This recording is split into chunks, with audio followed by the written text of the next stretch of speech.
Today we got Larry Bird's greatest stories told ever by NBA legends and current NBA players. Now, this video is about 40 minutes long. I'm gonna break this up into part 1 and part 2. This is gonna be part 1, obviously. So today we're gonna react to like 15 minutes of this, 15 to 20 minutes, and then I'm gonna give you guys like a like count at the end. I think it's probably gonna be, I'll just give it to you guys now. I think let's do 800 likes. If you guys get 800 likes on this video, I'll bring part 2, and let's get straight into it.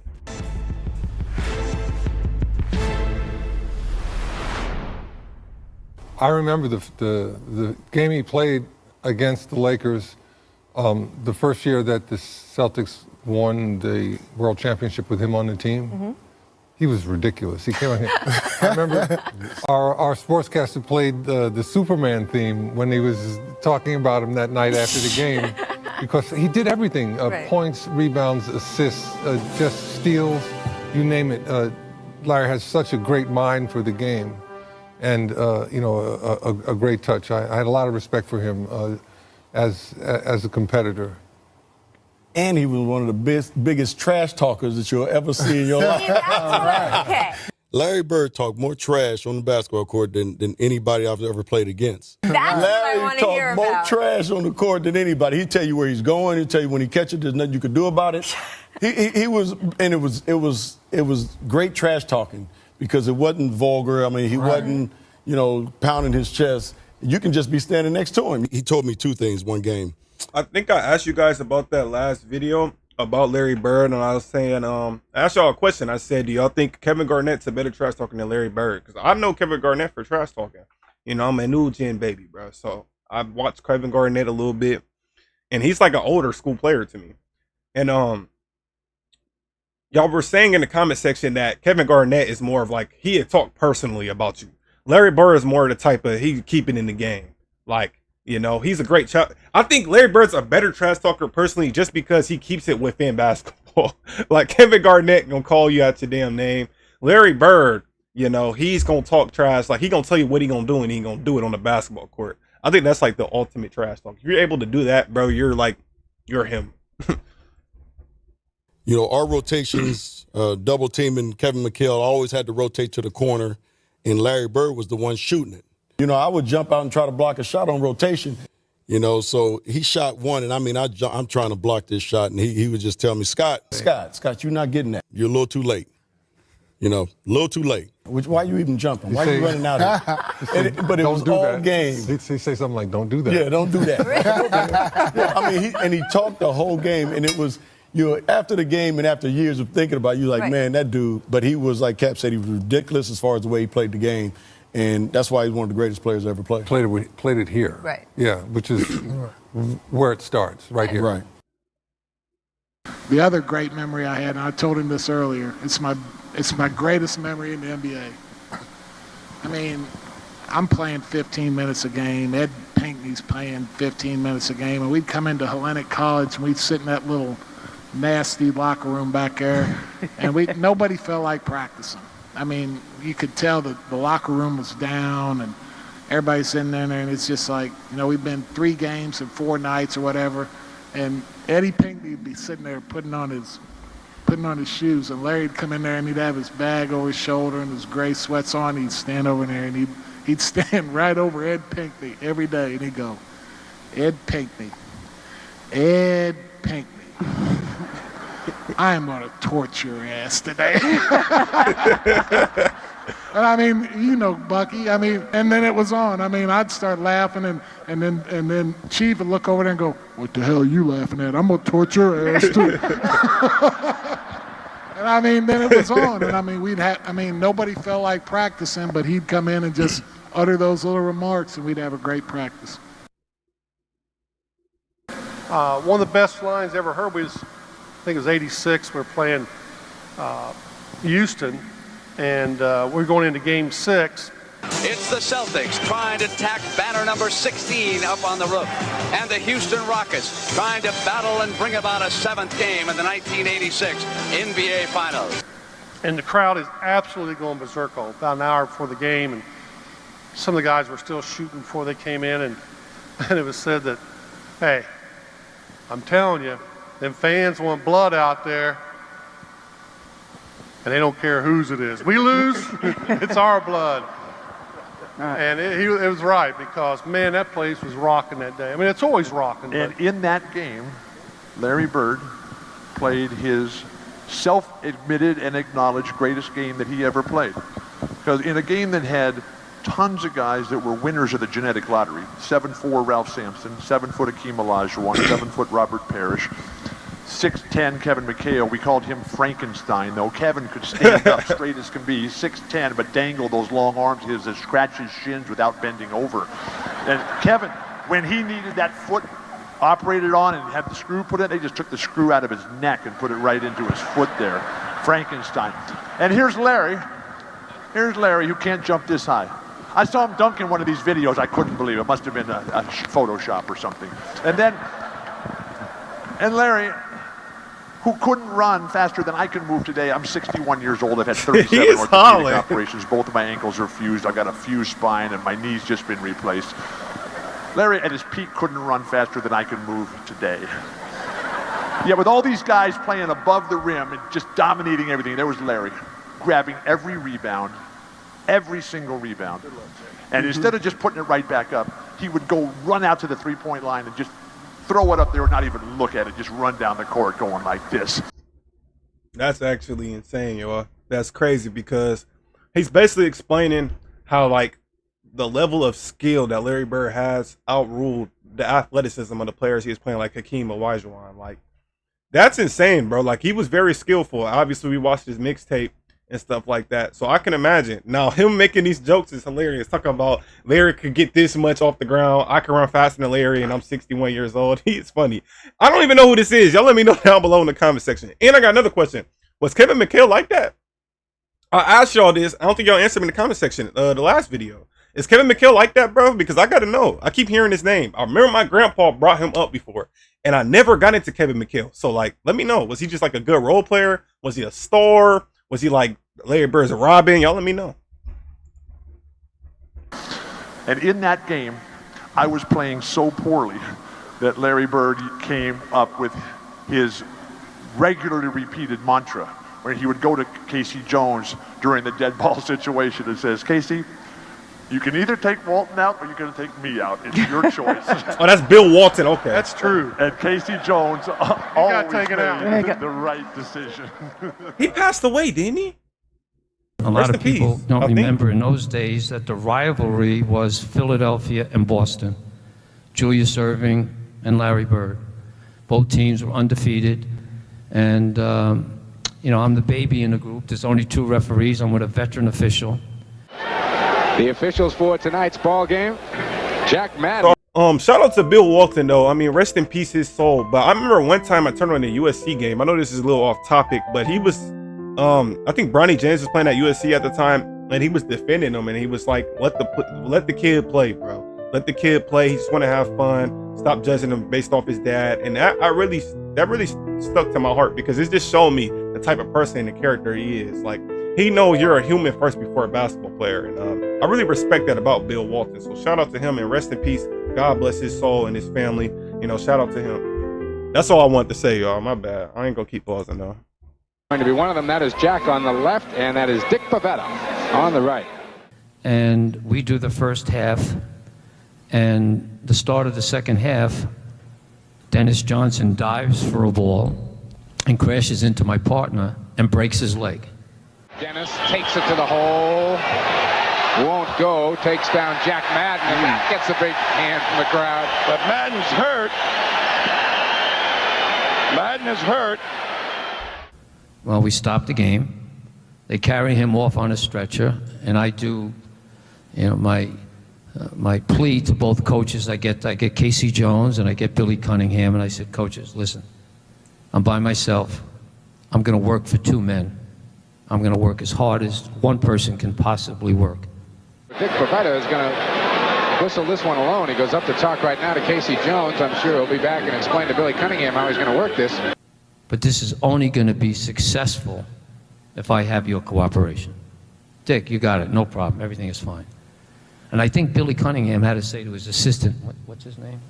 What's that guy's name? Yeah, Dick. Yeah, they didn't even know who I was. Look at Cunningham. He's just He's doing laps over there, folks. And of course, as luck would have it, Larry Bird has an unbelievable night. Every shot he took, Irving is guarding him. And as every shot went in that Larry took, he went further back. And he kept on saying to Irving, aren't you going to guard me? Bird on a give and go, nice line, gets the ball. Quarter, they find Bird for two. Bird spins on Jay, got it, finds him, gets a step on Jay, and gets two. Man sitting there waiting for a pass right at the top. Bird open on Robert Parrish. Bird through the lane, left-hander is good and a foul. 25 first half points for Larry Bird with 3:09 to play. Aren't you going to guard me? Can't you do any better? I mean, he was the greatest soft-spoken trash talker I've ever met. Finally, it got too much, and I look up and I see them choking each other. There's a photograph of Larry. Oh my God. I've never seen that before, bro. Hold on, we got to go back. I've never seen that before, y'all. Finally, it got too much, and I look up and I see them choking each other. There's a photograph. This is crazy. Do y'all see this? Bro, why is he choking Dr. J? Hey, Larry was a savage, bro. Bro, Larry Bird was a savage, bro. Larry and I choking one another. Actually, there was an offensive foul called on Larry. On obviously the offensive end of the court. He didn't like the call, so he was really mad at the referee. And he came down court, and he was kind of like, stomping, and he was in front of his bench. And it looked like a moment in which he was going to take a swing. And it was very uncharacteristic because, we did Converse commercials together. We did Spalding commercials together. The Converse StarTex designed for the best pro player. Thank you, Larry. StarTex Unisaddle protects my ankles and gives that extra midfoot support a great rebounder needs. It's reinforced for me. And me. Hey, maybe it was made for both of us. Must be magic. Now that's who this shoe was made for. So, we were kind of cool. I thought something was going to happen because he was definitely mad, but he was mad at the referee. He wasn't mad at me, and I just extended my arm to hold him back, and it ended up sliding up to his neck. And then and a fight between Jay and Bird has broken out on the court, and Moses Malone takes Bird down. He's got him in a headlock, and a melee ensues. And so I learned from my brother Joe that if you can't stop something before it starts, you kind of step back and take license plate numbers. Yeah. So I just kind of stepped back and watched what was going on. And in so doing, then I informed them that Bird and Irving were gone. Well, Dr. J's going. Yeah, I think Bird might be going. Yep, they're both going. They better not go at the same time, I'll tell you. Ladies and gentlemen, we have a double technical fighting foul. The Celtics, number 33, Larry Bird. Number 6, Julius Irving for Philadelphia. Both players are ejected. Well, 4 technical fouls later, thanks to their cooperation, it was only 4 technical fouls. Cunningham starts jumping up, and I say to him, if you do that one more time, I'm going to throw you. He said, you don't have the guts. Bing. Bang, goodbye. Very upset. And a technical call on him, and he's been asked to leave the building. So he leaves. Man, there goes Cunningham out. And Cunningham has got, who's he talking to? Somebody in the crowd now. Well, who's going to coach this game now for the Sixers? As Billy got hit with something from the crowd, that's not altogether what you call Boston appreciation, folks. And I go over to the scorer's table, and Andy Jick, I always remember Andy Jick was the announcer for the Celtics, and the scorer says, Dick, you're throwing him on one technical foul, right? And I said, no. The other official in the first half called a technical foul on Cunningham. And because I said, I heard it announced. He said, yes, but he come over afterwards and changed it to Matt Gukas. So Cunningham only has one technical. Do you really want to throw him on one? I said, no. Let someone go into the locker room. Let's bring him back out again. So now they go in and they get Cunningham and they bring him back out again. And he's coaching. Cunningham's back on the floor again. Boston ends up with. So they ejected my man's Cunningham. I think he's the, if I'm not mistaken, I think he's the Sixers coach. They throw him out, bring him back in.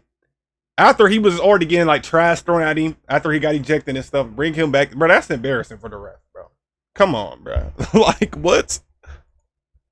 Winning by 15, 18, and the response, more so from the Philadelphia people, was that Cunningham said, I really didn't know that much about this guy Bavetta, but for anyone to have the courage to throw out two superstars, and that was the first time and only time either one of them have ever been thrown out of a game.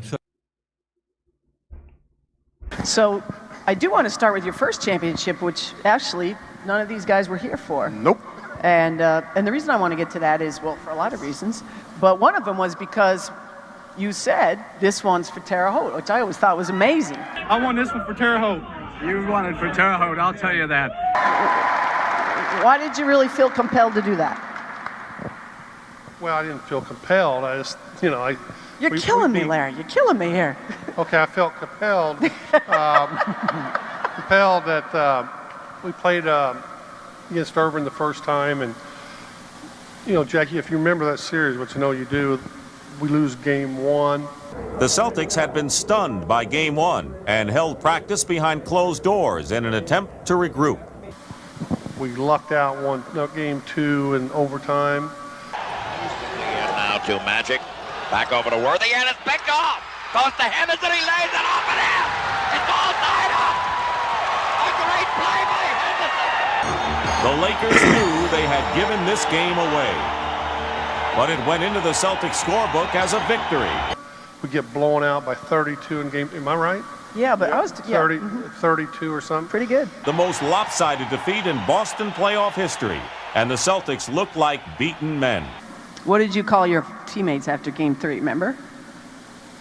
I just feel that, you know, we got some great players on this team, but we don't have the players with the heart sometimes that we need. And until we get our hearts where they belong, we're in trouble. That's a leader right there. I know what I Bunch called. of sissies. That was great. No, I know what you called us. I called all of us. He said we played like a bunch of sissies, is exactly what he said. We, not you. I didn't say that you.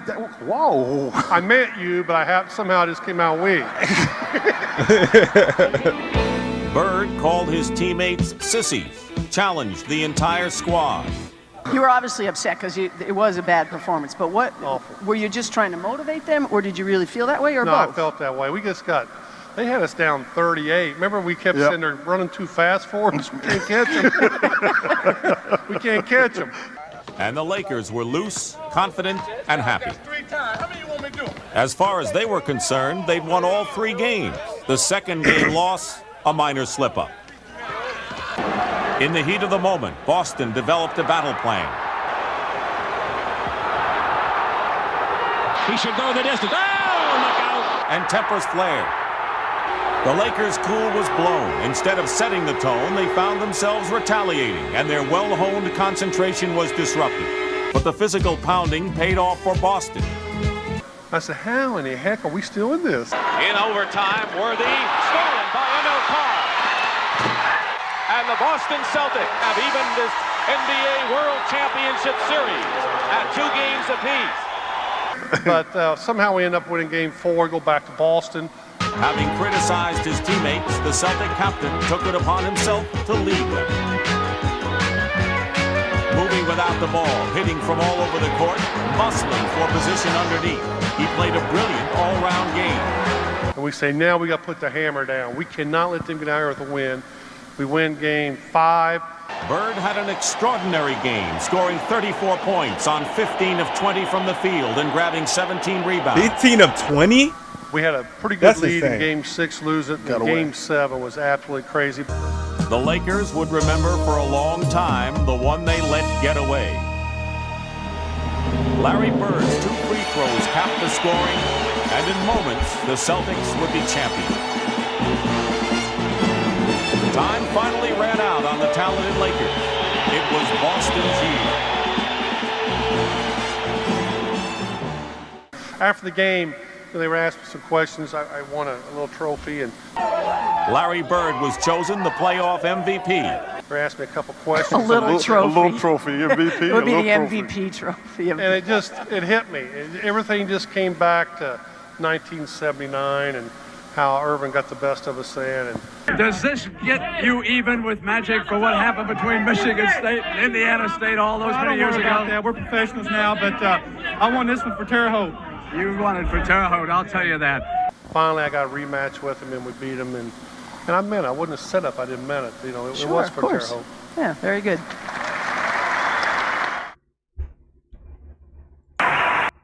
That's gonna be the last story for this part one, man. Bro, what a time to be alive around this time, because I feel like the Lakers versus the Celtics in the mid '80s is like peak basketball, bro. Like that's like the peakest. Like I don't think I've seen something like that in my lifetime, like of a rivalry that like crazy since like Cavs versus Warriors. And that was even a crazy rivalry because the Warriors were dominating because they had a super team. Excuse my cat if y'all can hear her in the background, she meowing and shit. But that's crazy. What a time to be alive, bro. I wish I could have witnessed that. But that's gonna do it for this video, man. If we can get a what else say 800 likes. If you guys can get 800 likes on this video, I'll bring back a part 2. And I really enjoy watching these. I can sit down and watch these all day, and I know y'all probably can too. That's gonna do it for this video, man. I love y'all, boys and girls, and that's gonna do it. Till next time, peace.